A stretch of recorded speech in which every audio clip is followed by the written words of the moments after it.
Assalamualaikum warahmatullahi wabarakatuh. Salam dan bahagia Bapak dan Ibu guru hebat. Perkenalkan, nama saya Ernawati. Tempat tugas saya di SPN 1 Atap Pebayuran. Saya calon guru penggerak Angkatan 10 Kabupaten Bekasi, Jawa Barat. Saya akan merefleksikan filosofi Ki Hajar Dewantara dan implementasinya di sekolah. Sejarah Ki Hajar Dewantara. Ki Hajar Dewantara mempunyai nama asli Raden Mas Suwardi Surja Diningrat. Lahir pada tanggal 2 Mei 1989, merupakan bangsawan Jawa dan pelopor pendidikan bagi kaum pribumi Indonesia dari zaman penjajahan Belanda. KHD adalah pendiri perguruan taman siswa, yaitu suatu lembaga pendidikan yang memberikan kesempatan bagi para pribumi untuk bisa memperoleh hak pendidikan seperti halnya para priai maupun orang-orang Belanda. Pada tahun 1959, atas jasa-jasanya dalam mengembangkan pendidikan di Indonesia, KHD dianugerahi gelar sebagai Bapak Pendidikan Nasional oleh Presiden Soekarno. Sedangkan tanggal kelahirannya sekarang diperingati di Indonesia sebagai Hari Pendidikan Nasional Indonesia. Bagian dari semboyan ciptaannya, Tutwuri Handayani menjadi slogan Kementerian Pendidikan Nasional Indonesia. Namanya diabadikan sebagai salah satu nama sebuah kapal perang Indonesia, yaitu KRI Ki Hajar Dewantara. Bahkan, potret dirinya juga diabadikan pada uang kertas pecahan Rp20.000 tahun edisi 1998. Tujuan pendidikan Ki Hajar Dewantara adalah menuntun segala kodrat yang ada pada anak-anak agar mereka dapat mencapai keselamatan dan kebahagiaan yang setinggi-tingginya baik sebagai manusia maupun sebagai anggota masyarakat. Ki Hajar Dewantara menjabarkan bahwa tujuan pendidikan terbagi menjadi 3, yaitu membentuk budi didik yang halus pada pekerti peserta didik, meningkatkan kecerdasan otak peserta didik, mendapatkan kesehatan badan pada peserta didik untuk mencapai tujuan pendidikan tersebut. Maka pendidikan harus memiliki kesatuan konsep yang jelas, yaitu meliputi 1. Ingarsa Sungkulada. Sebagai guru atau pendidik bisa menjadi teladan untuk semua peserta didik. Yang kedua, Ingmadia Mangunkarsa, yaitu pendidik mampu menciptakan ide bagi peserta didik. Yang ketiga, Tutwuri Handayani, pendidik harus mampu memberikan motivasi dan arahan untuk peserta didik. Filosofi pendidikan Ki Hajar Dewantara yang dijadikan dasar bagi para pendidik hingga saat ini adalah sebagai berikut. 1. Kodrat keadaan, yaitu kodrat alam dan kodrat zaman.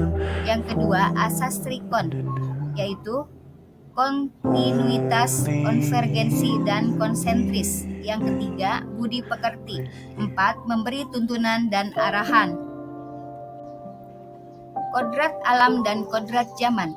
Kodrat alam berkaitan dengan sifat dan lingkungan di mana peserta didik berada. Sedangkan kodrat zaman berkaitan dengan keterampilan atau soft skill yang diberikan kepada peserta didik agar mereka dapat hidup dan berkarya sesuai dengan perkembangan zaman.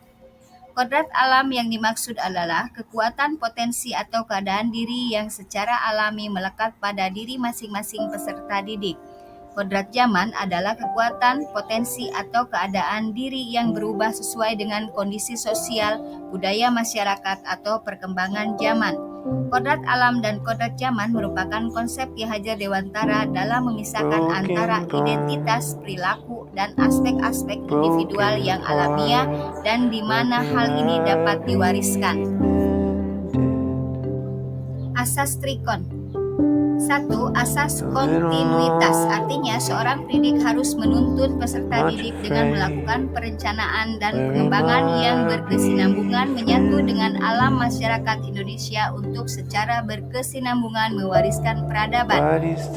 Asas yang kedua, konvergensi, artinya seorang pendidik harus menuntun peserta didik dengan pemikiran yang lebih terbuka terhadap segala sumber belajar, mengambil praktik-praktik baik dari kebudayaan lain, dan menjadikan kebudayaan kita bagian dari alam universal.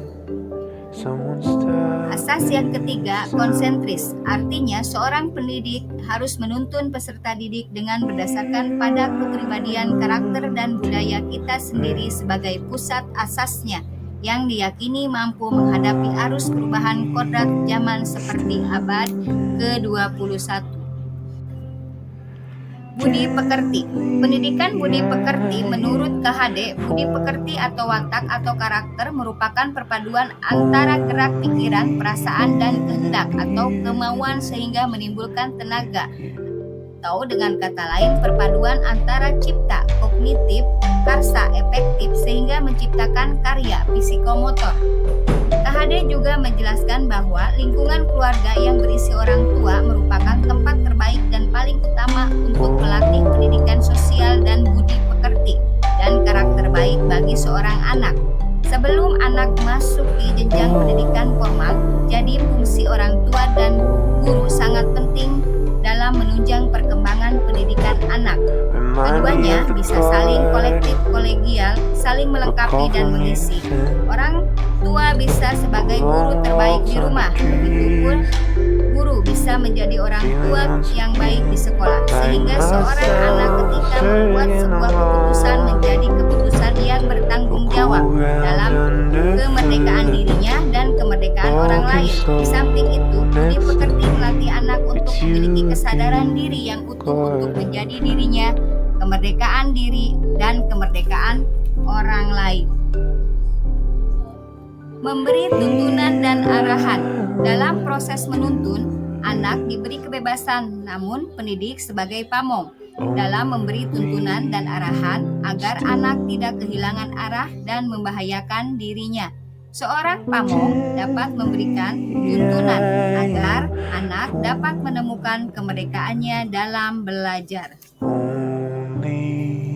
Pada waktu sebelum mempelajari pemikiran KHD, saya menganggap hal-hal yang terkait dengan murid adalah sebagai berikut. Murid hanya kertas kosong. Di sini kita memahami bahwa pendidikan atau pembelajaran terpusat kepada guru. Segala sesuatu tergantung dari gurunya yang mengajar di sekolah.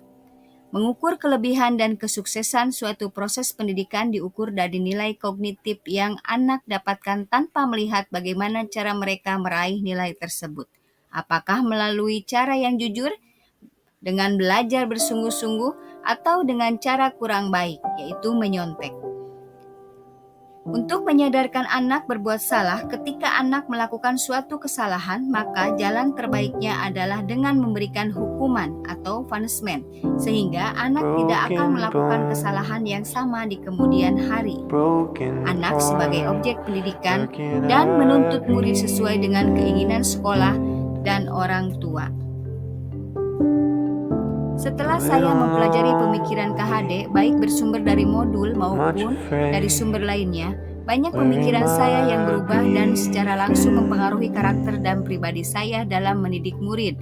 Murid bukanlah kertas kosong. Dalam pemikiran KHD bahwa murid bukan kertas kosong, namun mereka sudah dianugerahi kodrat, yaitu kodrat alam oleh Allah Subhanahu wa Ta'ala.